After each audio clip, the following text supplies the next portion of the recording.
videos. Today we're going to talk about shoes, the different types, the different fastenings, cleat location.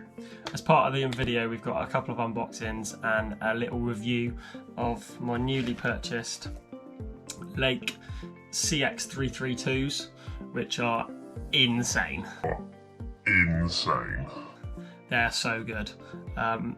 Price tag is quite high in my opinion, but justified. High-end shoe, carbon fibre sole, like stiffness 10 out of 10, comfort 10 out of 10, paired with another topic that we're going to talk about, which is arch support, paired with the G8 changeable customizable arch support thingies. There's videos on these, so go check them out, really good. So a couple of little topics I want to talk about today. We've got a previous unboxing of these lakes so let's start from the beginning. I had a pair of spinning shoes, indoor shoes, with a mountain bike cleat system. Spinning as well, guys. If you've ever used Spivvy, check this out. So,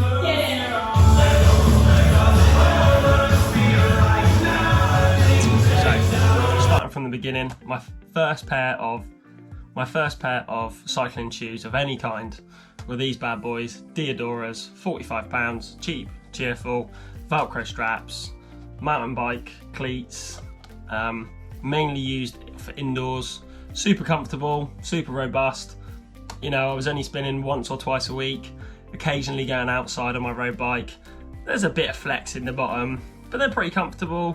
They fasten up nice, like awesome. Great shoe. You know, cleat location's okay. Yeah, cleat location's pretty much bang on.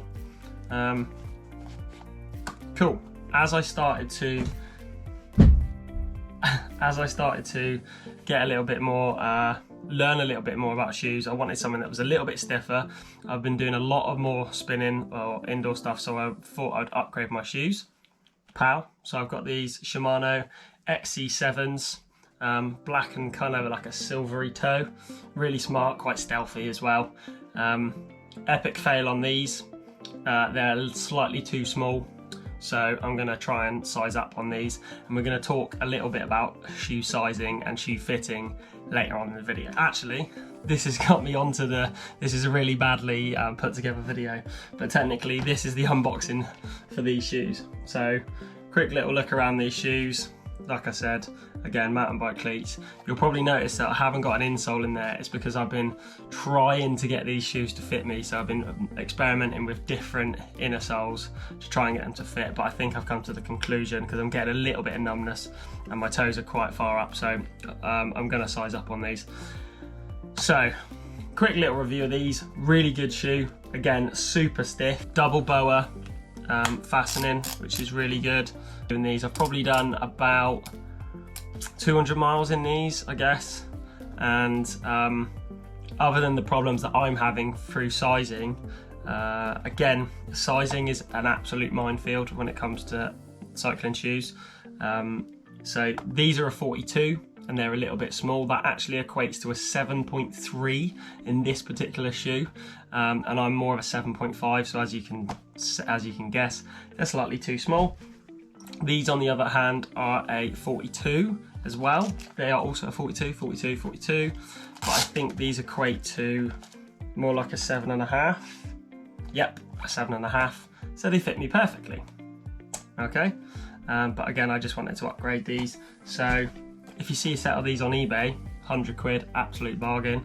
They've only been worn for 200 miles, indoors, never been used outdoors. They won't come in the cleats. I'll put a link below. Okay, so again, sizing.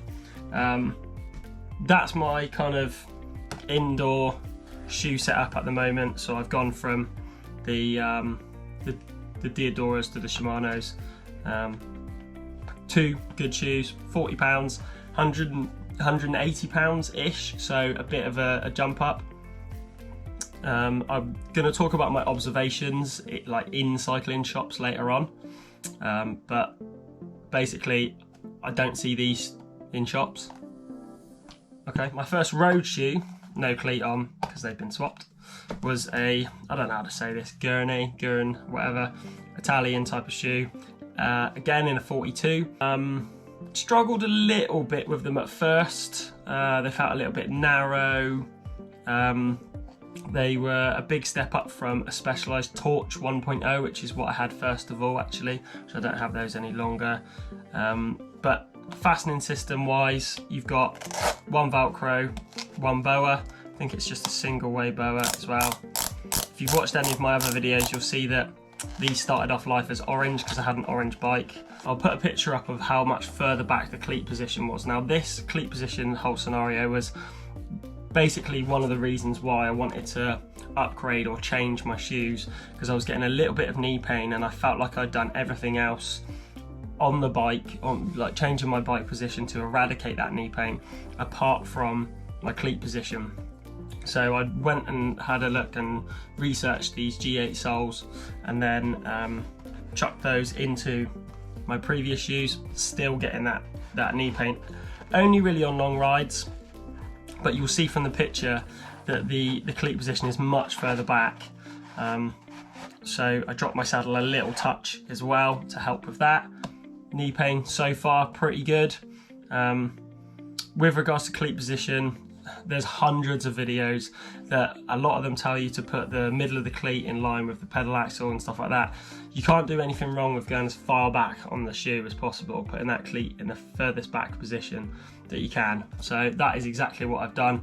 Everything else is pretty much slap bang in the middle, but those cleats are as far back as I can put them on the shoe. So far, so good. There are different types of arch support. I do have quite high arches, so arch support is something that I strive to find in normal day-to-day shoes, running trainers. I implement something similar to this, like a arch supported footbed in my football boots. I always try and look for day-to-day shoes that will have a high arch in them, so I might even wear like a running shoe or a trainer even for just my day-to-day job. So putting these in is something that's really good. Quite often when you go to somebody that specializes in feet, they'll often push you towards a custom orthotic, and as you'll see on lots of other videos, they're only really as good as the person who makes them, and quite often they're corrective, and you don't want to be correcting something, you want to be supporting something, so you want to be supporting your arches as best as possible. These G8 footbeds are really good because you can technically then customize them. So you can line these dots up, move them forward, backwards, or into the foot or away from the foot, and they come with 5 different levels of support. So I'm trialing them at the moment. This is level 3, it goes as high as 5, and I've got them slap bang in the center at the moment. That's good. You want them to be mildly intrusive, you want them to feel like there's something squashy underneath your foot, and at the moment that is working pretty good for me. Not seeing mad jump up in power or anything like that, but all I was looking to do was to improve my comfort on the bike, which I feel like it has. A little observation that I found within going into bike shops is you'll probably see something like this, and you'll probably see something like this. So a lower end kind of budget shoe, again depending on your budget, around the £100 mark, 90 to £100. They might be on sale, they might be 75, something like that. Again, your indoor ones, they might be as low as 50. That's great for an entry level if you're only spinning once or twice a week and the shoe fits you well and the cleat position is good and you're happy with it and you're not getting any injuries. That is perfect. If you're somebody who is getting into cycling a little bit more, they're dialing in their position a little bit more, maybe they're considering doing a sportif or a race or anything like that, I don't tend to see, I went into quite a few bike shops in and around the southwest in the last month or in the last couple of months, and I didn't see anything in the mid-range. So you'll see online that there's a lot of ranges of shoes. and obviously they get more, they tend to get, obviously as they get more expensive, they get lighter and stiffer, and then the types of fastenings change as well. So it might go from Velcro to Velcro and one boa dial to two boa dials, and these boa dials actually go both ways as well. So they actually loosen slightly, and so they micro adjust tight and loose, which is really good for when you're on the bike. You might ride 10 minutes and then just go, my shoes aren't quite tight enough, or they're too tight, instead of having to pop it out, which is really cool. But I'm not seeing many of this sort of thing in the shops, or I'm seeing one pair of S-Works shoes or one pair of any brand, you know, any big brand, Shimano, whatever, that are around the £300 mark, £250. There's a lot of really good shoes in that mid-range, and I don't seem to see many in shops. Quite often in shops as well, there's not half sizes. Sizing is massive, as I've said already, but I'm making this mistake. So all my other shoes here are 42. The legs run up a little bit small, so they're actually at 43. I'm probably going to have to get these Shimanos in a 43 because they don't do them in a 42.5. But when I looked online, the 43 comes up at a 7.75. So again, it'd probably be perfect for me, especially the fact that I could possibly even get away with putting these G8 footbeds in here as well. In conclusion, there's a lot of different shapes, sizes, fastenings. It depends on two things really: your budget for one, and your foot shape. That's a massive thing. So there's a lot of trial and error. There's some websites, the Lake website for example, has a really good system where there's a massive table and you need to measure your feet first, measure the length and the width at the widest part, and then it gives you a table and it will show you if you need wide or even extra wide. Some of the shoes come in. So that's a really good way of doing it. So measuring your feet, getting it in millimeters, and going from there. The best thing to do when you're about to buy a new pair of shoes is just research the best you can. Like I said, if you're just getting into it and you've got a rough idea what size you are and you see a cheap pair on Facebook, absolutely go for it. But if you're wanting to go from something like this to something like this or something like this, then definitely do your research, draw around your feet, find somewhere if you go into a shop that measures your feet and that you're trying to buy the shoes that are correct for you, not just the shoes that match your bike or match the rest of your kit. I'm going to do a slightly longer review on these shoes once I've done a few more miles in them, and then hopefully I'll do a slightly longer review on these shoes when I buy the right size. Okay guys, thank you very much. Velo build.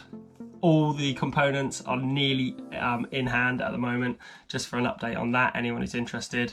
Hopefully within the next couple of weeks I'll be ordering the last few little bits. It's just the normal stuff that we're looking for, certain cassettes, certain brake rotors, and then what we'll be ordering, and a build video will be coming very soon. Thank you very much for watching, and I'll catch you in the next one.